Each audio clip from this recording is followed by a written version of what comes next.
Alright, so here we have Cruis'n World. This is a racing game. This game features very little customization and 1 to 4 players for arcade and championship. Should you play this game? Well, if you like what I like, then I would suggest you play this game at least once. Back in the 90s, arcades were popular. You got fighting games, shooting games, sports games, gun games. There are all kinds of arcade games. Of course, there are racing games. Cruis'n started off with Cruis'n USA in 1994, created by TV Games Incorporated and manufactured by Midway Games. The game turned out to be a success. Once they realized that, they had to make a sequel. Cruis'n World came out in 1996. The Nintendo 64 port came out in 1998 by Eurocom. How well did it do? Well, let's see. There are 3 modes: Cruise the World, Championship, and Practice. Cruise the World is the arcade mode in the game. Choose a car and choose any course to race on. Of course, you can play Cruise the World and just play on all maps, including Florida and the Moon. Getting top 3 will advance you to the next map, or country in this case. This mode is pretty much sprint, race from point A to point B. Championship mode is a circuit tournament. The maps are not the same as the arcade mode. They were redesigned a bit to make them loop.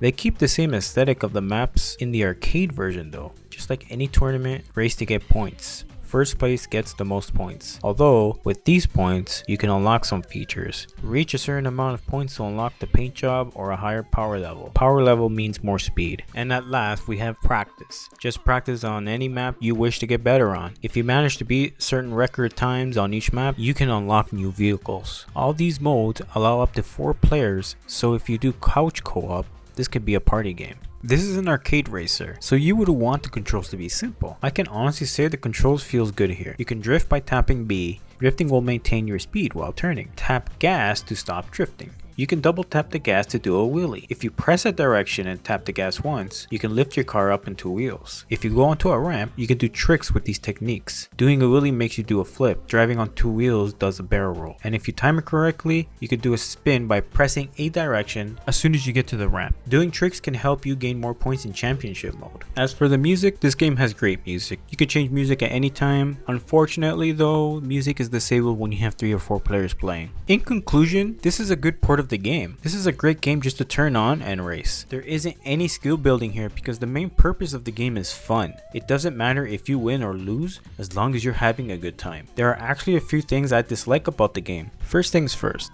Championship mode is only good if you're new to the game. If you have played this before and want to come back to this game, you will realize that championship mode is trash. I feel like it's a waste of time and you should just cheat to get the paint job, power levels, and the speed demon. If you manage to unlock everything once, don't bother doing it again. This game is about fun, not to grind stuff. You should be doing this on another game that offers more features and customization. If you do want to grind in this game, then hey, go ahead and have fun with it. I have fun with this game to an extent. Let me explain. I've seen everything that the game has to offer. What lures me back is the chaos that can happen on some of the maps. For example, Mexico. I cannot stress enough how fun Mexico can be. Set the difficulty to very hard on Cruise the World, choose power level 6, and select Mexico, and race to see the game go nuts.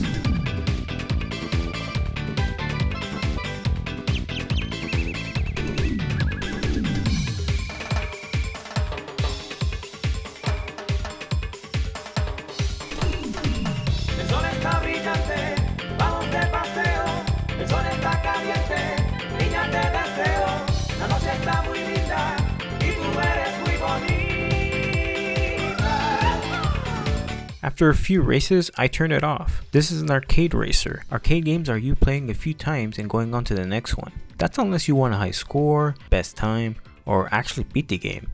That's up to you to decide if the game is worth your time. You won't know until you try. As for this one, I say try it once. You might like it.